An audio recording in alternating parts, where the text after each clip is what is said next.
Hello students, this is Ankit Agrawal from Vidit Commerce Classes। आज हम आप लोगों के लिए बिजनेस स्टडीज़ का चैप्टर नंबर 4 प्लानिंग लेकर आए हैं। इससे पहले आपके लिए मैंने सब्जेक्ट वाइज सभी प्लेलिस्ट तैयार कर दी हैं, तो आप प्लेलिस्ट में जाके अपना जो पसंदीदा सब्जेक्ट है आप वहाँ पे जाके उसको सिलेक्ट कर सकते हैं और आसानी से अपना टॉपिक सर्च कर सकते हैं। इससे पहले मैंने आप लोगों के लिए बिजनेस स्टडीज़ के चैप्टर 3 चैप्टर्स मैंने आपके कंप्लीट करा दिए हैं, जिसमें आपका nature and significance of management, second chapter मैंने आपका प्रिंसिपल ऑफ बिजनेस मैनेजमेंट और थर्ड चैप्टर मैंने आपके लिए जो कराया था वो है बिजनेस एनवायरनमेंट। तो उन तीनों चैप्टरों को हम ऑलरेडी कर चुके हैं। आज मैं आपके लिए फोर्थ चैप्टर लेके आया हूँ प्लानिंग का। ये सारे चैप्टर जब हो जाएंगे उसके बाद मैं आपके चैप्टर वाइज टेस्ट लूँगा, कुछ रिवीजन टेस्ट होंगे और रिवीजन टेस्ट लेने के बाद आप लोगों को मैं केस स्टडी सॉल्व कराऊँगा। तो केस स्टडी हाल की लेटेस्ट ही आपके लिए अच्छी रहेंगी, जिससे आपको पेपर टाइम पे अलग से रिवीजन करने की ज़रूरत ना पड़े। ठीक है, तो देखिए आज हम अपना शुरू करते हैं। सबसे पहले हम बात करते हैं कि इसकी डेफिनेशन की, यानी प्लानिंग होता क्या है, जो हम पढ़ने वाले हैं कि प्लानिंग होती क्या है। तो देखिए यहाँ पे कुंच एंड डोनेल ये हमारे कुछ इन्होंने अपनी डेफिनेशन दी है। Planning is an intellectual process conscious determination of course of action, the hedging of decision on purpose fact and consideration या कंसिडर्ड एस्टिमेट्स। यानी उनका कहने का मतलब क्या है कि ये एक ऐसी प्रोसेस है जो कि डिटरमाइन करती है कोर्स ऑफ एक्शन, यानी हमें क्या आगे जाके क्या करना है, हमारे एक्शंस क्या होंगे, हमारी एक्टिविटीज़ क्या होंगी और किस उनके डिसीजन और पर्पस सेट करते हैं किस पे, और जो कि आपके फैक्ट और जो एस्टिमेट्स हैं उस पर कंसिडर करते हैं और उसी पर ही बेस्ड होते हैं। यानी आपके पास जो फैक्ट है, पुराने साल का डाटा है, पुराने साल की जो रिपोर्ट्स है, फीडबैक है सुपरवाइजर्स का, ऑब्जर्वर्स का, उनके अकॉर्डिंग, और जो आपके पास कंसिडरेशन है, चीज़ें हैं, अनुमान आप उनके आधार पर लगा सकते हैं, एस्टिमेट कर सकते हैं। तो आगे के जो कोर्स ऑफ एक्शन है इस साल के लिए, ठीक है, या किसी पर्टिकुलर पीरियड के लिए, तो उसके लिए जो हम एस्टिमेट करते हैं कोर्स ऑफ एक्शन क्या होंगे वो डिसाइड करते हैं, उसी को हम प्लानिंग बोलते हैं। ठीक है, तो देखिए यहाँ पे इन्होंने एक फ़ोटो यूज किया है, इसको समझ सकते हैं कि देखिए इसमें क्या है कि ये 4-5 लोग बैठे हुए हैं टेबल पर, जो मिलकर सारे मैनेजमेंट है जो प्लानिंग कर रहे हैं आगे के लिए कि हमें क्या क्या करना है। तो उसको सारे को नोट करते हैं, पिछला वो देखते हैं। तो ये सब प्लानिंग के अंदर, यानी प्लानिंग हर क्षेत्र में काम करती है। मैंने आपको बताया था जैसे मैनेजमेंट था कि मैनेजमेंट इज परवेसिव, इसी तरह प्लानिंग भी परवेसिव होती है। देखिए इसके मीनिंग के लिए कुछ पॉइंट्स हैं हमारे पास। सबसे पहला कह रहा है planning is deciding in advance what to do and how to do, it is one of the basic managerial function. यानी ये प्लानिंग है, आपको पहले बताया हुआ है कि मैनेजमेंट के कुछ फंक्शन होते हैं, जिसमें आपका प्लानिंग, ऑर्गेनाइजिंग, स्टाफिंग, डायरेक्टिंग और कंट्रोलिंग, ये 5 मेन फंक्शन है हेनरी फ्यूल के अकॉर्डिंग। ठीक है, तो उनमें कह रहा है कि ये प्लानिंग है वो नॉर्मली हमें करना क्या है और कैसे करना है उसको एडवांस में डिसाइड करने की ये एक प्रोसेस है, जो कि मैनेजमेंट का प्राइमरी फंक्शन है। सेकंड है it involves setting objective and developing appropriate course of action to achieve this objective. यानी इसमें हम बिजनेस के लिए, इस साल के लिए या पूरे टाइम पीरियड के लिए बिजनेस का या ऑर्गेनाइजेशन का ऑब्जेक्टिव क्या है उसको भी सेट किया जाता है, और उस ऑब्जेक्टिव को पाने के लिए हमें क्या एक्शंस लेने पड़ेंगे, क्या उनसे एक्टिविटीज़ करनी पड़ेंगी, क्या क्या करना पड़ेगा, उन सबको भी डिसाइड प्लानिंग में ही किया जाता है। और थर्ड ये कह रहा है the plan that is developed has to have a given time frame, but time is a limited resource, it needs to be utilised judiciously. यानी ये कह रहा है जो प्लान है वो किसी पर्टिकुलर टाइम पीरियड के लिए होना चाहिए, जो कि लिमिटेड होता है। आपको जैसे आपने किसी पर्टिकुलर प्रोजेक्ट के लिए काम कर रहे हैं तो वो उसके टाइम के लिए हो सकता है, एक फाइनेंशियल ईयर के लिए कर रहे हैं तो 1 साल का पीरियड हो सकता है, लॉन्ग टर्म के लिए कर रहे हैं आप लॉन्ग टर्म का कर सकते हैं। तो वो टाइम पीरियड आपका लिमिटेड होता है, उसी के हिसाब से आपको अपना जो प्लान बना रहे हो वो बनाना चाहिए, उस हिसाब से उसको डेवलप करना चाहिए। और इस चीज़ का भी ध्यान रखना चाहिए कि टाइम काफ़ी लिमिटेड होता है सबके पास, टाइम बहुत ही कीमती है, समय बहुत कीमती है, और तो उसका हमें इस तरह से यूज करना चाहिए कि टाइम ख़राब ना हो बिल्कुल भी, ठीक है। उसको पूरी तरह से यूटिलाइज करने का प्रयास करना चाहिए प्लानिंग में। इसके बाद हम बात करें इम्पोर्टेंस ऑफ प्लानिंग। आप चाहें तो ले लीजिए इसका स्क्रीनशॉट, एक ही जगह पे आपको सारी चीज़ें मिल जाएंगी, रिवीजन के टाइम पे आपको फ़ायदा मिलेगा, ठीक है। आगे बढ़ते हैं, तो देखिए सबसे पहले इसका वो इम्पोर्टेंस क्या है, प्लानिंग प्रोवाइड डायरेक्शन। यानी प्लानिंग से क्या फ़ायदा होता है हमें, हमें इससे सबसे पहला फ़ायदा होता है कि प्लानिंग अगर एक बार हो जाती है, प्रॉपर अच्छे से प्लानिंग हो जाती है, तो बाकी जो फंक्शन है उनको करना आसान हो जाता है, और जो उसे काम करने वाले लोग हैं उनको एक डायरेक्शन प्रोवाइड हो जाता है कि किस दिशा में हमें काम करना है, हमें क्या चाहिए, किस तरह से करना है, वो सब कुछ प्लानिंग हमारे सेट कर देता है। जैसे ही कह रहा है, by stating in advance how the work is to be done, planning provide direction for action, planning ensures the objective are clearly stated in order to develop appropriate course of action. If the plans are set, the department and individual can work in coordination. तो जैसे मैंने आपको बताया कि planning पहले ही advance में ही हमारा objective set कर देता है, हमारा कोर्स ऑफ एक्शन क्या होगा, ठीक है, ऑब्जेक्टिव क्या होंगे, इन सबको पहले से ही तय कर देता है। तो उससे क्या, हमारे जो डिपार्टमेंट होते हैं, जो इंडिविजुअल्स एम्प्लॉय होते हैं, काम करने वाले लोग होते हैं, तो वो मिलके उस डायरेक्शन में काम करते हैं ताकि ऑब्जेक्टिव को हम पूरा कर सकें। Next, planning reduces the risk of uncertainty. देखिए बिजनेस में अनसर्टेनिटी होती है, यानी अनिश्चितता जिसे कहते हैं, कि बिजनेस में निश्चित कुछ भी नहीं है। मैंने आपको बिजनेस एनवायरनमेंट वाले चैप्टर में बताया था कि बिजनेस में रिस्क हमेशा रहता है एनवायरनमेंट का। तो अगर अब प्लानिंग हमारी बेटर तरीके से हुई है तो यहाँ पे एक चांस ये रहता है कि जो अनिश्चितता है जिसकी वजह से बिजनेस को खतरा हो सकता है, उसको कम किया जा सकता है, अनसर्टेनिटीज़ को काफ़ी हद तक कम किया जा सकता है। कोई भी मैनेजर इतना नहीं है कि वो अनसर्टेनिटीज़ को पूरी तरह से ख़त्म कर दे, ऐसा पॉसिबल नहीं है, क्योंकि कोई भी इतना बड़ा भविष्यवक्ता नहीं होता, ज्ञानी नहीं है, ज्योतिषी नहीं होता कि वो ये बता दे कि भाई इस साल तुम्हारी बिजनेस के लिए क्या क्या होने वाला है, तो ऐसा पॉसिबल नहीं होता। तो ये कह रहा है जो अपने एक्सपीरियंस होते हैं उसके आधार पे वो जो उनकी मेथड्स यूज करते हैं वो, तो उसके आधार पे वो काफ़ी ऐसी चीज़ें बना लेते हैं प्लानिंग में पहले से ही, जिससे जो अनसर्टेनिटीज़ हैं उनको काफ़ी हद तक कम किया जा सकता है।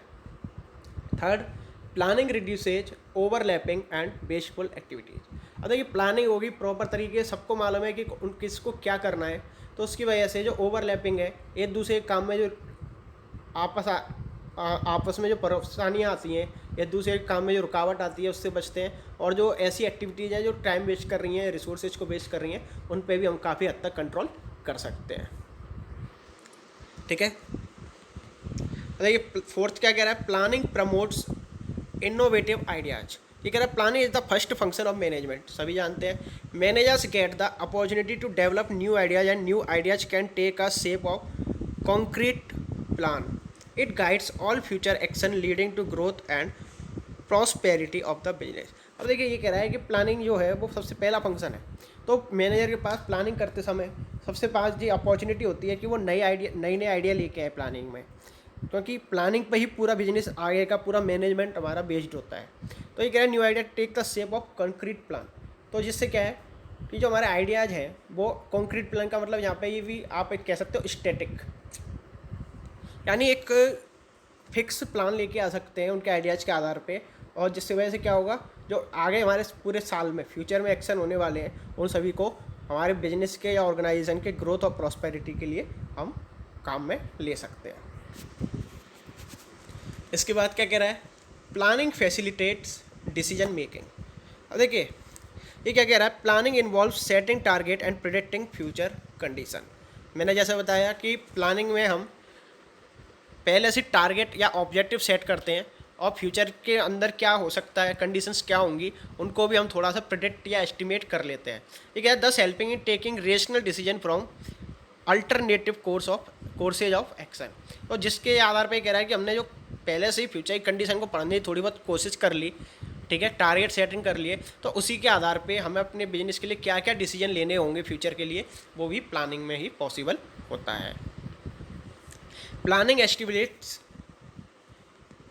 एस्टेब्लिशेज स्टैंडर्ड फॉर कंट्रोलिंग। देखिए प्लानिंग में हम लोग इस तरह के स्टैंडर्ड भी सेट कर देते हैं एक पहले से ही बेंचमार्क सेट कर देते हैं कि इस टाइम के अंदर ये चीज़ हो जानी चाहिए, इतनी कॉस्ट में ये चीज़ लगनी चाहिए।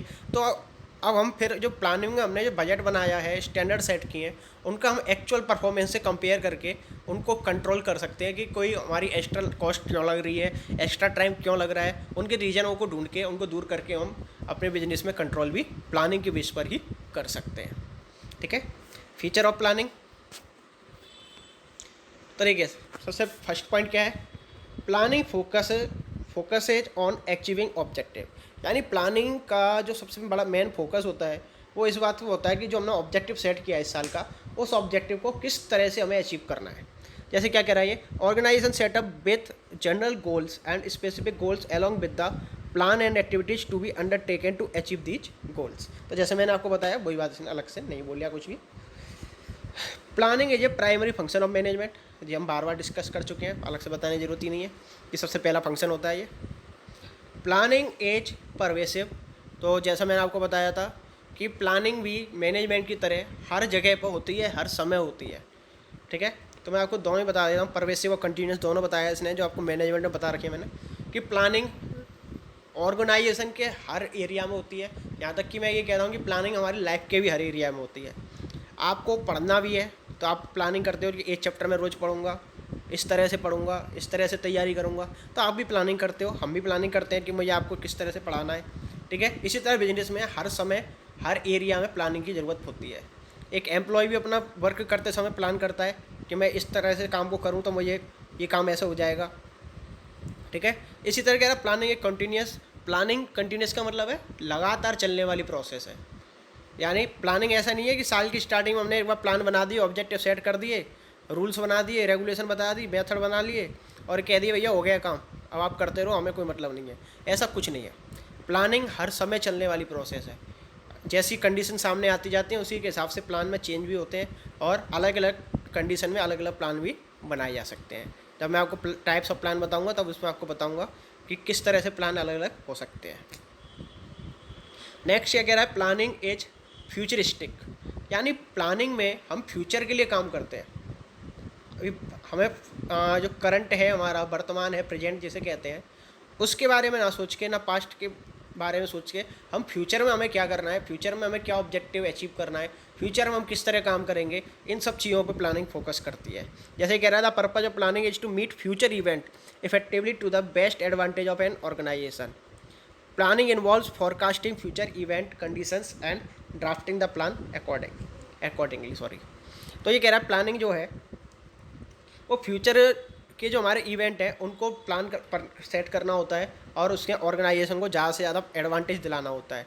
इसमें ये क्या कह रहा है, प्लानिंग में हम फॉरकास्टिंग को इंक्लूड करते हैं, किसके बारे में, कि फ्यूचर इवेंट कंडीशंस एंड जो फ्यूचर में होने वाले आपके इवेंट्स हैं, घटनाएं हैं, जिसको कह सकते हैं, कंडीशंस होंगी जिनके हम अनुमान लगा सकते हैं थोड़ा बहुत, और ड्राफ्टिंग द प्लान अकॉर्डिंगली, और उन्हीं के अकॉर्डिंग हम प्लान को उनके अकॉर्डिंग हम प्लान सेट करते हैं। Planning involves decision making. देखिए डिसीजन मेकिंग की हमने कैरेक्टरिस्टिक्स में ही पढ़ा था, फीचर्स में भी, इंपॉर्टेंस में ही पढ़ा था। तो ये कह रहा है planning essentially involves choice from among various alternative and activities. If there is only one possible goal or a possible course of action, there is no need for planning because there is no choice। देखिए ये कह रहा है कि planning कई बार हमारी help करती है हमें डिसीजन लेने में। जैसे हमारे पास कई तरह के अल्टरनेटिव्स होते हैं, कई ऑप्शंस होते हैं, तो हमें ये देखना होता है कि बिजनेस के लिए हमें इस कौन सा ऑप्शन हमारे बिजनेस के लिए, ऑर्गेनाइजेशन के लिए बेस्ट होगा। तो ये कह रहा है कि अगर हमारे पास कोई एक ऑप्शन के अलावा दूसरा ऑप्शन है ही नहीं तो वहाँ पे प्लानिंग का कोई मतलब नहीं होता, क्योंकि जब हमारे पास एक ही गोल है या एक ही ऑब्जेक्टिव है, हमें ऑप्शन सेलेक्ट करने या जैसा कुछ नहीं है, तो वहाँ पे प्लान की कोई ज़रूरत नहीं होगी, क्योंकि वहाँ पे कोई डिसीजन नहीं लेना होता हमें। इसके बाद ये क्या कह रहा है, planning is a mental exercise. देखिए प्लानिंग में क्या है, ये पूरी तरह से मेंटल परफॉर्मेंस होती है। प्लानिंग करने वाला फिजिकली कुछ नहीं करता, वो केवल अपना दिमाग लगाता है चीज़ों को, और जो उसके दिमाग में आता है उसके अकॉर्डिंग वो अपने कुछ नोट्स तैयार करता है, कुछ डायग्राम्स बनाता है, कुछ तरह से ऑर्गेनाइजेशन तैयार करता है, स्ट्रक्चर तैयार करता है। तो वो सब क्या मेंटल एक्सरसाइज है, मेंटल प्रोसेस होती है प्लानिंग। ठीक है, इसके बाद हम बात करें लिमिटेशन। इसी कुछ लिमिटेशंस भी है प्लानिंग की, तो वो कौन कौन सी हैं। Planning leads to rigidity. ये कह रहा है कि प्लानिंग, रिजिडिटी का मतलब होता है फिक्सेशन, स्टैटिक। यानी अगर हमारा प्लान स्टार्टिंग में ही एक बार बना के रख लिया, हमने प्लान बन गया, तो सभी लोगों को उस प्लान के अकॉर्डिंग ही काम करना पड़ता है। उस प्लान में और कोई अपने लेवल पे चेंज नहीं कर सकता जब तक कि टॉप लेवल मैनेजमेंट पे जिसने प्लान बनाया है वो उसके हिसाब से काम ना करे। ठीक है, तो नॉर्मली लोग कहते हैं कि प्लानिंग में रिजिडिटी ऐसी कंडीशन आ जाती है, यानी हमें पत्थर की लकीर की तरह हो जाता प्लान, तो उसके हिसाब से काम करना पड़ता है। ठीक है, जैसे ये कह रहा है, in an organisation a well defined plan is drawn up with specific goal to be achieved with in a specific time, but managers may not be a position to change it. यानी normally plan को change करना possible नहीं होता, क्योंकि हमने एक जो objective set किया उसी को पाने के लिए टाइम लिमिट में हमने प्लान तैयार किए होते हैं। तो मैनेजर के लिए भी आसान नहीं होता कि वो इस प्लान को बार बार चेंज कर सके। As the business environment is dynamic, managers need to be give some flexibility to cope up with changed circumstances. यानी यहाँ पे ऐसी कह रहा है कि क्योंकि हमारा जो एनवायरनमेंट है बिजनेस का वो डायनामिक है, यानी चेंज होता रहता है, तो मैनेजर को इतना स्पेसिफाइड होना चाहिए, उनको फ्लेक्सिबिलिटी उनके अंदर होनी चाहिए कि टाइम के साथ साथ वो अपने प्लान में भी चेंज कर सकें। तो आजकल तो ऐसा होता है, ये तो लिमिटेशन उन्होंने दी है। ठीक है, सेकेंड, प्लानिंग में not work in dynamic environment. अब देखिए ये कह रहा है कि हमने जो मेन प्लान बना दिया है पूरे साल के लिए अपने ऑब्जेक्टिव को अचीव करने के लिए, तो वो ये कह रहा है कि अगर एनवायरनमेंट हमारा जो बिजनेस एनवायरनमेंट है वो लगातार चेंज हो रहा हो, डायनामिक हो, तो ऐसे केस में कंडीशंस क्योंकि हमारी लगातार चेंज हो रही हैं और हमने जो फॉरकास्ट किया था हमने वो करंट को कंडीशन के अकॉर्डिंग किया था, तो ऐसे केस में हमारा जो प्लान है वो काम नहीं करेगा और वो प्लान आपका पूरी तरह से फेल हो जाएगा। नेक्स्ट क्या कह रहा है ये, planning refuses creativity, sorry reduces, refuses बोलिए हमें, प्लानिंग रिड्यूसेज क्रिएटिविटी। यानी जब एक प्लान बन जाता है तो जो हमारे एम्प्लॉयज होते हैं उनको उसी प्लान के अकॉर्डिंग काम करना होता है। यानी मैनेजर के अलावा जो दूसरे एम्प्लॉय होते हैं, डिपार्टमेंट्स होते हैं, एम्प्लॉय होते हैं, चाहे उनके अंदर कितना भी टैलेंट हो, लेकिन अगर उनको पहले से ही प्लान बता दिया गया है कि भाई ऐसे काम करना है, आपको इतने टाइम में काम करना है और मेथड भी आपको इस तरह यही यूज करना है, तो ऐसे केस में क्या होता है कि जो टैलेंट होता है, जो लोगों के अंदर क्रिएटिविटी होती है वो ख़त्म हो जाती है, क्योंकि वो अपने मन से कुछ भी नहीं कर सकते, उनको साफ कहा जाता है जैसे बताया गया आप वैसे ही कीजिए। ठीक है, प्लानिंग इन्वॉल्व्स ह्यूज कॉस्ट। देखिए छोटी जो फर्म होती हैं वहाँ पे हम अलग से प्लानिंग के लिए मैनेजर नहीं रख सकते, वहाँ पर तो क्या होता है जैसे जैसे ज़रूरत होती है हम उसी के हिसाब से प्लानिंग कर सकते हैं, क्योंकि प्लानिंग में करने में काफ़ी तो टाइम लगता है और उसके लिए हमें स्पेसिफिक या स्पेशलाइज्ड लोगों की ज़रूरत होती है जो कि काफ़ी कॉस्टली हो सकता है। तो बड़ी फर्मों तक तो ठीक है, बड़े ऑर्गेनाइजेशंस में, लेकिन छोटे ऑर्गेनाइजेशन में ये काफ़ी कॉस्टली पड़ता है। ठीक है, planning is a time consuming, जैसे मैंने भी आपको बता रहा था कि टाइम कंज्यूमिंग भी है, प्लानिंग करने पे काफ़ी टाइम ख़राब होता है, इससे वजह से जो हमारे डिसीजन है वो लेट हो जाते हैं। Planning does not guaranteed success. यानी प्लानिंग के अकॉर्डिंग भी और आप काम कर भी रहे हैं तो इस चीज़ की कोई गारंटी नहीं है कि आपका सक्सेस मिलेगी ही मिलेगी, क्योंकि वो उन्होंने केवल एक अनुमान लगाया था, एस्टिमेट किया था कि भाई ऐसा करोगे तो ऐसा हो जाएगा, लेकिन भगवान तो एक मैनेजर भगवान तो है नहीं कि उसने कह दिया तो वो होना ही होना है। तो ऐसे केस में क्या होगा कि कोई गारंटी नहीं होती इस बात की कि प्लानिंग आपने जो बनाई है वो बिल्कुल 100% एक्यूरेट है और उसको फॉलो करने से हमें 100% सक्सेस भी मिल जाएगी। ठीक है, वो प्लानिंग जो होती है एक तरह से एक्सपेरिमेंट की तरह होता है, अगर वो अप्लाई हो जाता है, सक्सेस हो जाता है, तो आने वाले सालों में उसको भी हम यूज करते हैं बार बार, सक्सेस नहीं होता तो उसको छोड़ के फिर हम कुछ नया बनाते हैं। ठीक है ना। अब देखिए प्लानिंग की प्रोसेस, इसको थोड़ा सा हम छोटा कर लेते हैं। यस, देखिए ये शुरू होता है आपका सेटिंग ऑब्जेक्टिव से। ठीक है, देखिए आपका सबसे पहले हम ऑब्जेक्टिव सेट करते हैं। ठीक है, ऑब्जेक्टिव सेट करके कि हमें इस साल में या बिजनेस हमने जो चालू किया है उसको हमें क्या पाना है, हमने क्यों बिजनेस क्यों कर रहे हैं, हमारी सारी एक्टिविटीज हम क्यों कर रहे हैं। इसके बाद वो क्या कह रहा है, डेवलपिंग प्रीमाइसेज। प्रीमाइसेज का मतलब उसके अकॉर्डिंग हम स्ट्रक्चर तैयार करते हैं कि जो हमने ऑब्जेक्टिव प्राप्त किए हैं तो उसके लिए हमें स्ट्रक्चर, यानी क्या क्या ज़रूरत होगी, कितने लोग की ज़रूरत होगी, कहाँ कहाँ पे क्या क्या काम कराना है, उनकी ज़रूरत होगी हमें। ठीक है, थर्ड कह रहा है identify alternative course of action. अब हम ये देखेंगे कि हमें ये जो काम करना है उसको करने के क्या क्या तरीके हैं हमारे पास, ठीक है। तो उन सभी अल्टरनेटिव्स को हम देखेंगे, उनको आइडेंटिफाई करेंगे। इसके बाद ये कह रहा है कि हमारे जो अलग अलग कोर्स अल्टरनेटिव्स थे उनका हम एवोल्यूशन करेंगे कि कौन सा हमारे लिए बेटर होगा, ठीक है। इसके बाद सिलेक्टिंग द बेस्ट अल्टरनेटिव, उन ऑप्शंस का हमने एवोल्यूशन कर लिया या एनालिसिस कर लिया, तो उसके बाद अब हम उसमें से सिलेक्ट करेंगे कि कौन सा ऑप्शन हमारे लिए है, कौन सी एक्टिविटी हमारे लिए बेटर है, उसको हम सिलेक्ट कर लेंगे। इसके बाद जो हमने कोर्स ऑफ एक्शन सिलेक्ट किया है उसको इम्प्लीमेंट कर देंगे, और इम्प्लीमेंट करने के बाद क्या होगा, उस एक्शन को हम फॉलो करना शुरू कर देंगे, ठीक है।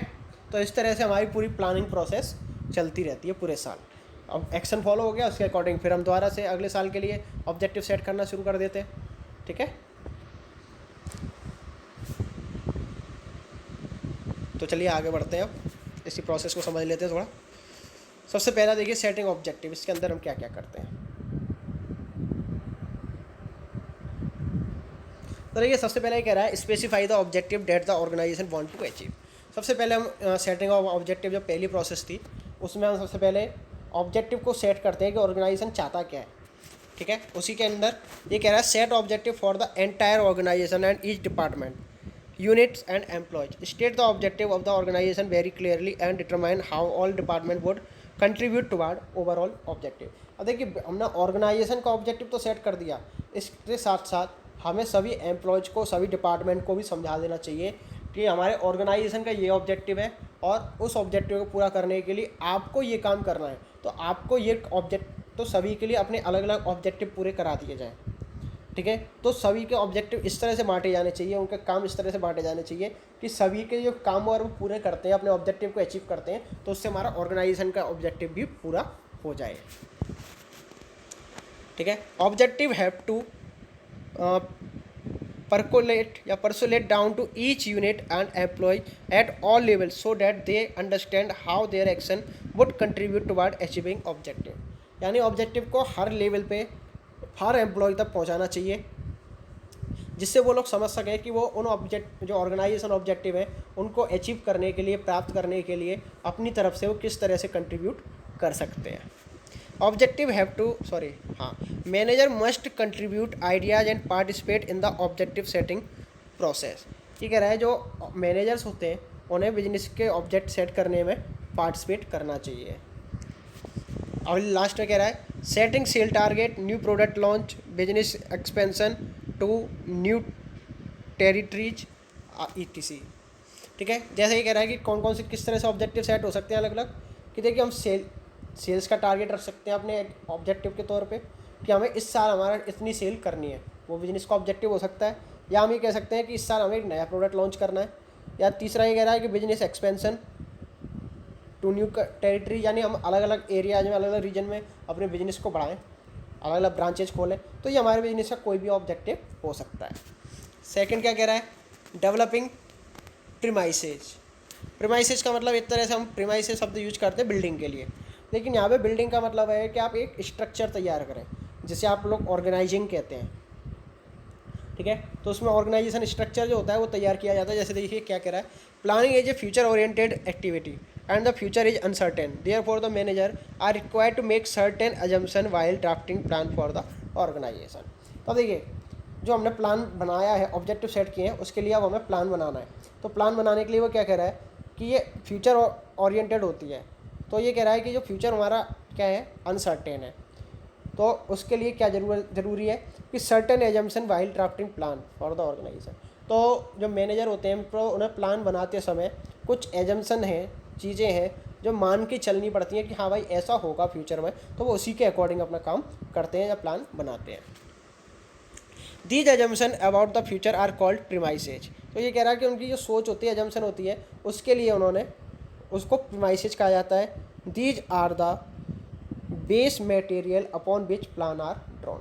तो ये कह रहा है जो अजम्पशन बनाई जाती हैं उन्हीं के लिए यहाँ पे प्रीमाइसेस शब्द यूज कर रहा है कि उन्हीं को हम एक बेस मान के या उनको हम एक फंडामेंटल मान के उन्हीं के आधार पे हम अपने जो मैनेजर होते हैं वो प्लान तैयार करते हैं, ठीक है।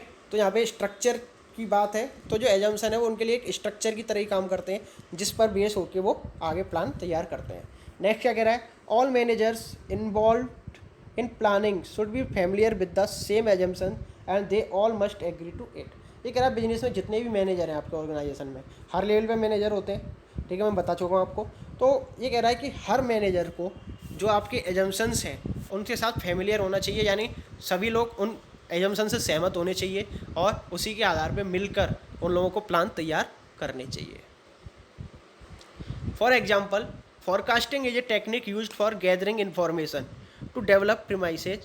An organization uses various forecasts such as policy change, new market, demand of a product etc. for various purposes. तो ये सब एग्जाम्पल है इसके। और ये कह रहा है accuracy of forecast is necessary for successful plan. तो ये कह रहा है कि एक सक्सेसफुल प्लान तभी पॉसिबल है जब आप बिल्कुल परफेक्ट फोरकास्टिंग कर सकें। फोरकास्टिंग का मतलब होता है एस्टिमेट करना या प्रिडिक्ट करना फ्यूचर को, ठीक है, जो कि बिल्कुल असंभव है, जैसा कि मैंने लिमिटेशन में आपको बताया था। तो कोई भी प्लान पूरी तरह से सक्सेस नहीं हो सकता, ये केवल कंडीशंस पर डिपेंड होता है। अगर कंडीशन आपके फेवर में है तो आपका प्लान सक्सेस हो जाएगा, और कंडीशन आपके फेवर में नहीं है तो आपका प्लान अनसक्सेसफुल भी हो सकता है। आगे क्या कह रहा है ये, identifying alternative course of action. तो मैंने आपको बताया था जो ऑब्जेक्टिव सेट हो गया है तो उसके अकॉर्डिंग हम ये देखते हैं कि इसको ऑब्जेक्टिव को पूरा करने के लिए हमारे पास क्या क्या ऑप्शंस हैं। जैसे कह रहा है once objective are set, assumption are made and then alternative course of action is determined. Manager must identify all the alternative course of action for achieving the objective of the organisation. The course of action may be routine और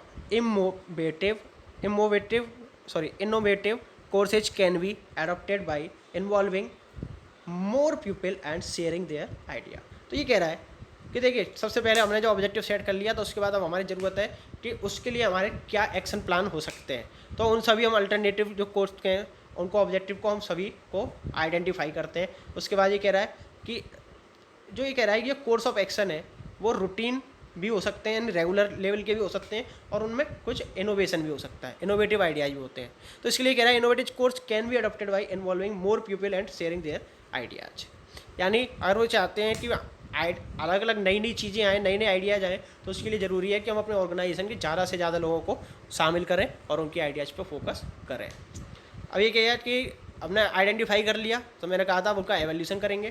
तो evolution में क्या कह रहा है, the next step to evaluate the pros and cons of each and every alternative course of action. देखिए इसका मतलब है कि अब हमें ये देखना चाहिए कि किस तरह से उनकी क्या क्या प्रोबेबिलिटी हैं और क्या क्या उनके रीजन हो सकते हैं, उनसे क्या क्या इफेक्ट हो सकता है। इस तरह के हमें सभी का अल्टरनेटिव जो एक्शन है उन सभी का एक एनालिसिस करना चाहिए, एवोल्यूशन करना चाहिए। Positive and negative aspect of each proposal, कि उनसे पॉजिटिवली हमें क्या पॉजिटिव मिल सकता है, क्या नेगेटिव मिल सकता है। Is to be evaluated keeping in view the objective to be achieved. अब हमें जो ऑब्जेक्टिव प्राप्त करने हैं उनको ध्यान में रखते हुए हमें देखना चाहिए हर जो भी हमारे पास कोर्स ऑफ एक्शन का अल्टरनेटिव है उससे हमें क्या फ़ायदा हो सकता है और क्या नुकसान हो सकता है। उन सब चीज़ों का हमें एक अनुमान लगाते हुए उन पर डिस्कस करना चाहिए और उनको एवेल्यूट करना चाहिए। ये कह रहा है for example in financial decision risk return trade off are important. यानी जो रिटर्न होता है या रिस्क होता है वो बहुत इंपॉर्टेंट होता है फाइनेंशियल डिसीजन में। ये कह रहा है riskier the investment higher the return. ये कह रहा है कि जिस चीज़ में इन्वेस्टमेंट में जितना ज़्यादा रिस्क होता है वहाँ पर रिटर्न ज़्यादा से ज़्यादा रिटर्न या प्रॉफिट होने की संभावना होती है। To evaluate such proposals detailed calculation of earning taxes, earning per share, dividend are made and then decision is taken. तो उसके लिए कह रहा है कि बहुत सारी मेथड होते हैं, अलग अलग प्रपोजल्स होते हैं, उन पे हमें डिस्कस करना चाहिए, एक कैलकुलेशन करना चाहिए कि इससे हमें क्या अर्निंग हो सकती हैं, इस पर हमें क्या टैक्स देने पड़ सकते हैं, अर्निंग पर शेयर कितनी होगी, डिविडेंड कितना देना पड़ेगा। इन सब तरह डिसीजन हमें इन तरह के प्रोडक्ट में लेने पड़ते हैं। ये कह रहा है सिलेक्टिंग द बेस्ट अल्टरनेटिव। अब आपने एवोल्यूशन कर लिया तो आपको पता लग गया होगा कि आपके बिजनेस के लिए कौन सा बेटर है। तब देखिए कह रहा है the best plan from all the alternative is selected and implemented. यानी बेस्ट को हम सिलेक्ट कर लेते हैं। आगे क्या कह रहा है the ideal plan is most feasible, profitable and with least negative consequence. अब देखिए हम किसको बेस्ट मानेंगे, कौन सा बेस्ट अल्टरनेटिव था। तो ये कह रहा है कि वो फीजिबल हो, यानी सबसे ज़्यादा सपोर्टेबल हो, सबसे ज़्यादा हमारे यूजफुल हो, मोस्ट प्रॉफिटेबल हो, जिससे हमें ज़्यादा से ज़्यादा प्रॉफिट मिलने की उम्मीद हो और कम से कम उसकी नेगेटिविटीज होनी चाहिए। ये कह रहा है in most plan drawing a mathematical analysis is not possible, hence managers experience judgement and intuitions plays an important role in selecting the most viable alternative. ये कह रहा है कि हर ऑप्शन का या हर कोर्स ऑफ एक्शन का मैथमेटिकल फार्मूला लगा के वैल्यूशन करना पॉसिबल नहीं होता। तो उसके लिए ज़रूरी है कि जो मैनेजर है उनका खुद का एक्सपीरियंस, उनका खुद का निर्णय और उनके इंट्यूशंस, जो कहते हैं ना कई बार हमें हमारी सिक्स सेंथ कह रही है ऐसा, तो इंट्यूशंस मिलते हैं हमें किसी चीज़ के बारे में कि हमें उनको देख के लगता है कि हाँ ये ऐसी हो सकती है, ये नहीं हो सकती, उनको इंट्यूशन कहते हैं। वो इंट्यूशन जो होते हैं वो किसी भी ऑप्शन को सिलेक्ट करने में काफ़ी इंपॉर्टेंट रोल प्ले करते हैं। Sometimes a combination of plans may be selected instead of one best course. कई बार ये कह रहा है कि कभी ऐसा भी हो जाता है कि हम एक एक्शन को चुनने की बजाय एक से ज़्यादा प्लान को भी सिलेक्ट कर सकते हैं। इम्प्लीमेंटिंग द प्लान, अब जो हमने प्लान सेट कर लिया, अब उसको हम इम्प्लीमेंट कैसे करेंगे। ये कह रहा है in this step the selected best plan is implemented I putting plan into action. अब उसको हम एक्शन शुरू कर देते हैं, यानी काम शुरू करवा देते हैं। Manager start organising and assembling resources for implementing the plan. अब यानी जो हमने प्लान बना लिया है, जो सिलेक्ट कर लिया बेस्ट अल्टरनेटिव, तो मैनेजर उसके अकॉर्डिंग एक स्ट्रक्चर तैयार करेंगे। अब काम किस तरह से होना है उस चीज़ का स्ट्रक्चर तैयार करेंगे, जैसे हम ऑर्गेनाइजिंग कहेंगे, और जो हमारे रिसोर्सेज हैं उनको इम्प्लीमेंट करना शुरू कर देंगे। जैसे कि कह रहा है for example if there is a plan to increase production. अब हमारा प्लान है कि हमें प्रोडक्शन बढ़ाना है, तो उसके लिए क्या क्या ऑर्गेनाइजेशन करेंगे। Then more labour more machinery will be required, तो हमें ज़्यादा से ज़्यादा लोग और मशीनरी टेक्नोलॉजी भी ज़्यादा चाहिए होगी। This step would also involve organising more labour and purchase of machinery. तो आप समझ ही गए होंगे किस तरह से है। अब इसके बाद जो हमने इम्प्लीमेंट कर दिया, तो हमारे पास क्या ऑप्शन होता है कि अब हम उसे फॉलो करें। ठीक है, प्लानिंग प्रोसेस आपको ढंग से समझनी है, और आपको एक बार में ना समझ में आए तो आप एक बार इसकी लैंग्वेज पढ़ेंगे, दोबारा से वीडियो को पीछे ले जाके पॉज कर करके आप वीडियो पढ़ सकते हैं। ठीक है, और मेरी बातों को समझ सकते हैं। तो फॉलो अप में क्या होगा, involves monitoring the implemented plan and ensuring that the activities are being performed according to the schedule. यानी क्या हमें मॉनिटर करना चाहिए कि हमने जो प्लान बनाया है, अब जो एक्टिविटी चालू हो गई हैं वो हमारे शेड्यूल के अकॉर्डिंग ही परफॉर्म हो रही हैं या नहीं हो रही हैं। Continuous monitoring is required to find out deviations from plan and corrective activities actions has to be taken to achieve organisation objective. अब ये कह रहा है कि हमें लगातार मॉनिटरिंग इस चीज़ की भी करनी चाहिए कि काम सही से हो रहा है कि नहीं हो रहा, और साथ में अगर हमारे प्लान के अकॉर्डिंग काम ना होकर इससे थोड़ा बहुत अलग हो रहा है तो हमें ये देखना चाहिए कि क्या डेविएशन का मतलब होता है अंतर क्या आ रहा है किस तरह का।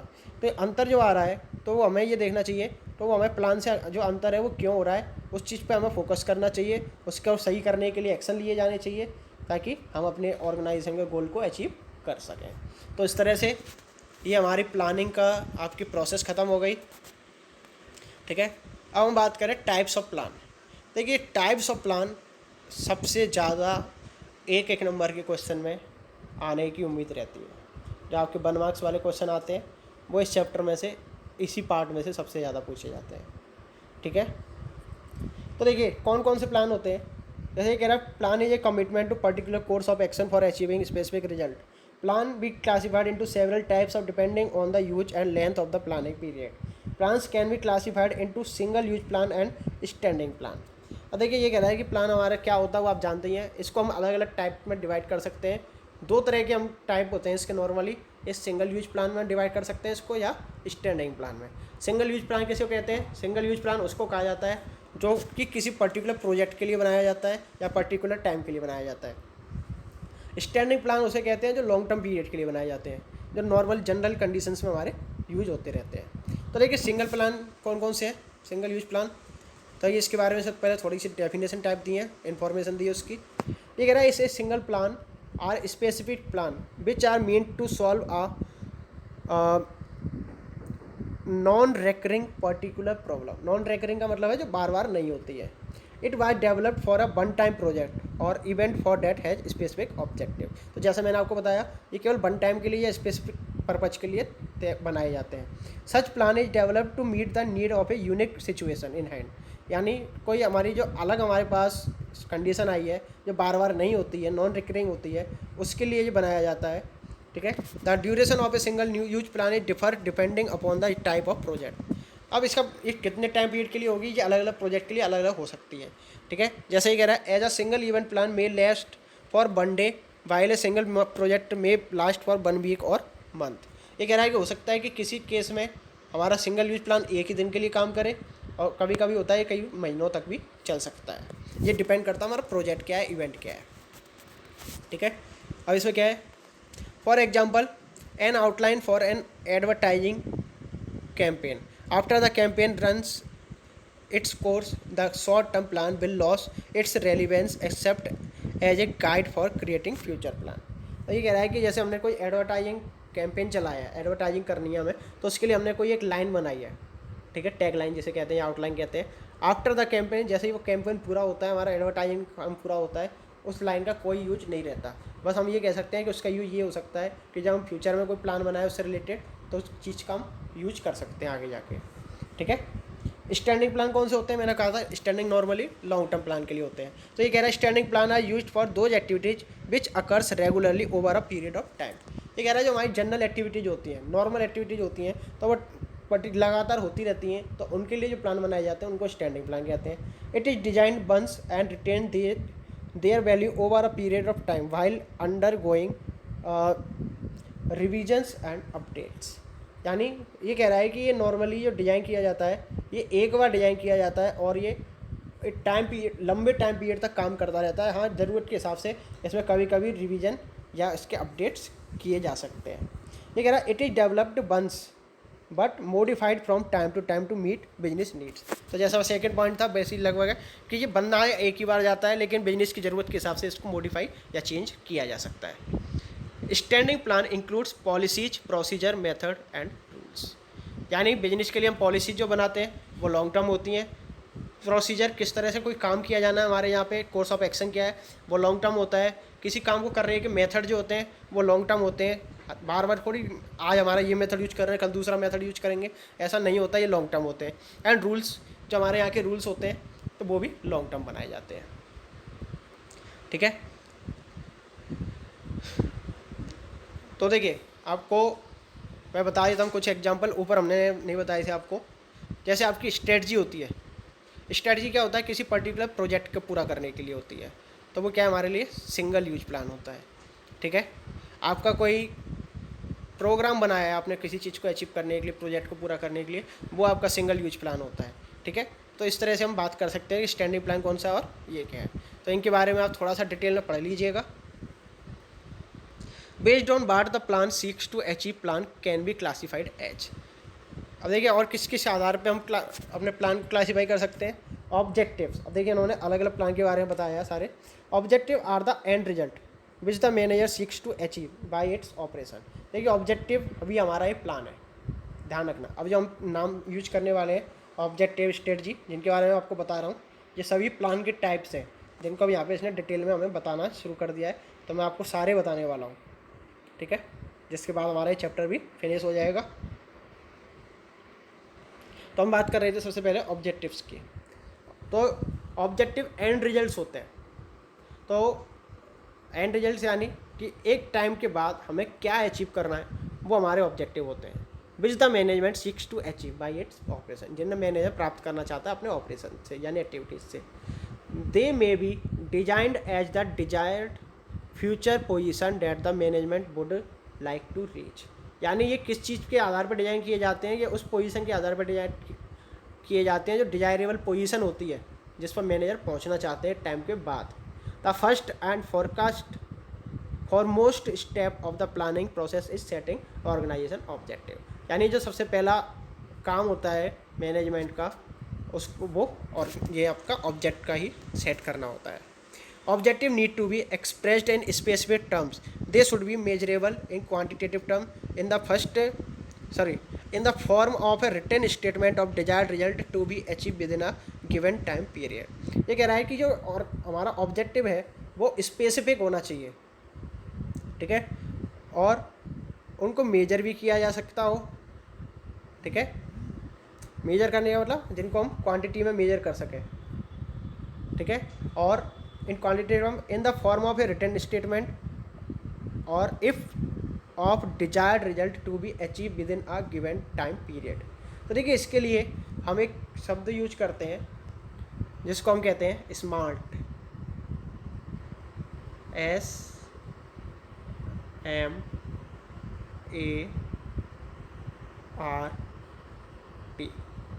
स्मार्ट, तो देखिए ये स्मार्ट शब्द आपका ऑब्जेक्टिव से जुड़ा हुआ है। एस फॉर स्पेसिफिक, यानी जैसा भी हमने बात की, जो ऑब्जेक्टिव है वो स्पेसिफिक होने चाहिए। एम फॉर मेजरेबल, ठीक है, यानी जिनको हम क्वांटिटी में मेजर कर सकें, कि नाप सकें कि हाँ क्या हमें अचीव करना है एक्चुअल में। ए फॉर एक्यूरेट, ठीक है, एक्यूरेट का मतलब हमें पता होता है कि ये वास्तव में सही है कि नहीं, या नहीं कि हमने कर दिया कि हमें हाँ जी हमें बहुत अमीर बनना है, तो वो एक्यूरेट नहीं है, ठीक है। आर का मतलब होता है रिलाइजेबल, ठीक है, यानी जिनको हम पूरा कर सकें, ठीक है, जिसको हम रिलाइज कर सकें। और टी का मतलब होता है टाइम। टाइम का मतलब होता है कि पर्टिकुलर टाइम पीरियड के लिए बनाया जाना चाहिए, जैसे 1 साल होता है, जैसे ये कह रहा, देखिए getting 20% return on investment, increase sales target by 10% ETC, objective should be clear and achievable. तो देखिए ए का मतलब हम एक्यूरेट कर सकते हैं या अचीवेबल भी कह सकते हैं, ठीक है।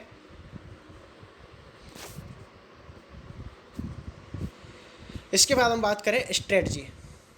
तो स्ट्रेटजी की हम बात कर रहे हैं, तो strategy refers to future decision defining the organisation direction and scope in the long run. तो स्ट्रेटजी में क्या है कि लॉन्ग रन में हमारी किस तरह से हमारा बिजनेस काम करेगा, किस तरह से हमारा डिसीजन, हमारी स्ट्रेटजी क्या होगी, अलग अलग अगर ऐसा होता है तो हम किस तरह से निपटेंगे, अगर कंपटीशन बढ़ता है तो हम क्या करेंगे, टैक्स बढ़ जाता है तो हम क्या करेंगे, ठीक है। तो इस तरह के लिए हम जो प्लान बनाते हैं उसको हम कहते हैं स्ट्रेटजी।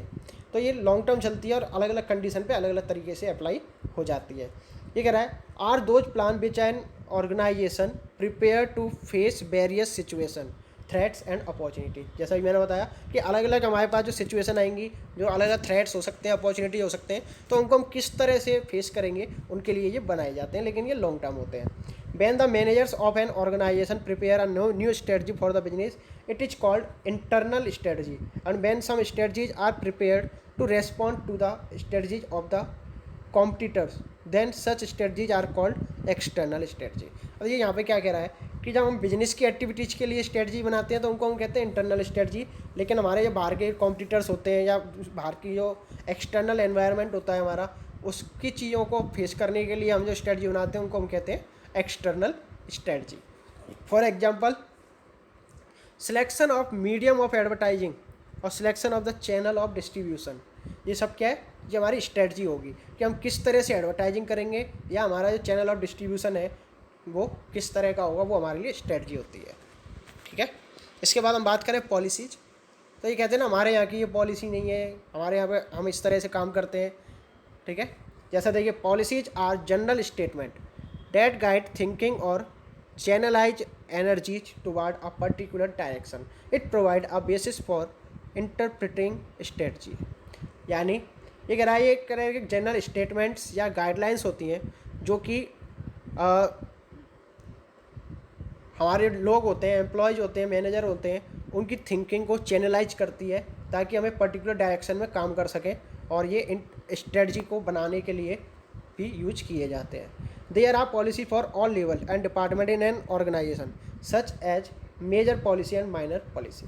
तो ये मेजर पॉलिसी जो बड़ी पॉलिसी होती हैं जो सब पे अप्लाई होती हैं, माइनर होती हैं जो कुछ स्पेशल लोगों के लिए होती हैं, ठीक है। Policies define the parameter with in which a manager can function. देखिए पॉलिसीज में कुछ पैरामीटर सेट किए जाते हैं, लिमिट सेट कर दी जाती हैं जिनके अंदर मैनेजर को अपना काम करना होता है। जैसे कई लोगों की पॉलिसी होती है कि भाई हमें तो प्रॉफिट अर्न करना है, उसके लिए कुछ भी करना पड़ जाए, हमें चीटिंग करनी पड़े, कम तोलना पड़े, मिलावट करनी पड़े, तो कोई दिक्कत नहीं है। लेकिन किसी की पॉलिसी ये होती है कि भाई हमें क्वालिटेटिव गुड्स ही देना है, हमारे भले प्रॉफिट थोड़ा बहुत कम हो जाए तो कोई दिक्कत नहीं है। तो ये अलग अलग पॉलिसी हो सकती है अलग अलग बिजनेस की, ठीक है। They are flexible as they may be change as per requirement. ये बिल्कुल फ्लेक्जिबल होती हैं और रिक्वायरमेंट के हिसाब से इनको चेंज किया जाता है। For example selling goods on cash basis only या परचेजिंग डिसीजन ETC। अब देखिए ये भी एक पॉलिसी है कि हम अपने गुड्स को केवल कैश में ही बेचेंगे या हम उधार भी बेच सकते हैं या दोनों में बेचेंगे, या परचेजिंग डिसीजन हम परचेज किससे करेंगे, कितना करेंगे, ये सारे जो डिसीजन लिए जाते हैं सब हमारी पॉलिसी पर डिपेंड होता है, ठीक है। इसके बाद प्रोसीजर। तो प्रोसीजर आप इसको कह सकते हैं प्रोसेस, किसी काम को करने के लिए पूरी प्रोसेस जो हम करते हैं उसको हम प्रोसीजर कहते हैं। तो ये कह रहे procedure are routine step detailing the exact manner in which a work is to be perform. यानी इसमें हम कई स्टेप्स होते हैं जिनको हम ये कह सकते हैं कि कोई काम किस तरह से किया जाना है, उन स्टेप्स को फॉलो करना है। ये कह रहा है they indicate which work is to be done in which sequence, यानी ये बताते हैं कि कौन सा वर्क किस सिक्वेंस में करना है, किस तरह से करना है। The sequence of action is to be taken as generally to enforce a policy and to attain pre determined objective. ये कह रहा है जो सिक्वेंस तय किया जाता है वो हमारी जो बिजनेस की या ऑर्गेनाइजेशन की पॉलिसीज़ है या जो हमारे ऑब्जेक्टिव है उनको पूरा करने के लिए ही तैयार किए जाते हैं, उस हिसाब से सेट किए जाते हैं। जैसे ये कह रहा है recruitment process of A company. अब जो एक कंपनी होती है उसमें जो नए एम्प्लॉयज होंगे उनको किस तरह से रिक्रूटमेंट किया जाएगा। कई जगह होता है बहुत सारे लेवल होते हैं, कई जगह टेस्ट होते हैं, कई जगह डायरेक्ट इंटरव्यू होते हैं, किसी जगह इंटरव्यू नहीं होता, डायरेक्ट टेस्ट के आधार पर ले लिया जाता है, सिलेक्ट कर लिया जाता है। तो इस तरह से उनके यहाँ की प्रोसीजर क्या होगा, किस तरह से हम एक को सिलेक्ट करेंगे किसी बंदे को, किसी एम्प्लॉय को, तो वो हमारे यहाँ का पूरा प्रोसीजर पहले से फिक्स होता है। ठीक है, जैसे प्रोसीजर के लिए हम बात करें कि आपको जैसे 12th के एग्ज़ाम देने हैं तो उसके लिए बोर्ड क्या कहता है कि आपको 10th पास होना चाहिए, 11th पास होना चाहिए, उसके बाद आपका बोर्ड का फॉर्म भरना चाहिए, उसके बाद आपके प्रैक्टिकल होने चाहिए, प्रैक्टिकल के साथ आपके प्री बोर्ड एग्ज़ाम होने चाहिए, उसके बाद बोर्ड के एग्ज़ाम होने चाहिए, उनको आप पास करोगे। तो ये सारा क्या है, उन्होंने कई सारे स्टेप बना दिए आपके लिए। तो उन सारे स्टेप्स को मिला के आपको ये बोर्ड का एग्ज़ाम क्लियर करना है, तो उनको कहेंगे कि बोर्ड को पास करने के लिए, 12th पास करने के लिए आपको इस प्रोसीजर से गुजरना पड़ेगा। तो इसको हम कहते हैं प्रोसीजर। इसके बाद हम बात करें रूल्स। तो रूल्स तो बहुत कॉमन वर्ड है। तो रूल्स के लिए हम क्या कह सकते हैं कि किसी जगह के जो कोड्स ऑफ कंडक्ट होते हैं या रेगुलेशंस होते हैं उनको हम रूल कहते हैं। जैसे ये क्या कह रहा है, rules are specific statement that inform what is to be done and what not to be done in various circumstances. यानी ये एक ऐसे स्टेटमेंट्स होते हैं जिनमें ये बताया जाता है कि क्या करना है और क्या नहीं करना है। जैसे आप स्कूल में पढ़ते हैं तो आपको बोला जाता है कि आपको पढ़ाई करनी है, ऊधम नहीं करना, लड़ना नहीं है, किसी से चोरी नहीं करनी है। तो वो सब क्या है, रूल्स हैं। आपको यूनिफॉर्म में आना है, ये रूल्स है। ठीक है, या ठीक है, तो आपको जो बोला जाता है स्पेसिफिकली स्ट्रिक्टली जो आपको फॉलो करने होते हैं तो वो क्या होते हैं, रूल्स होते हैं। जैसे दूसरा क्या कह रहा है, rules are rigid and doesn't allowed flexibility and thus ensure discipline in the organization. जैसे मैंने बताया रूल्स चेंज नहीं होते, ये बिल्कुल फ्लेक्सिबल नहीं होते और ये इनको इसलिए बनाया जाता है ताकि ऑर्गेनाइजेशन में डिसिप्लिन बनाया जा सके। जैसे ये कह रहा है, एक रूल है no smoking in the office प्रेमिसाइज।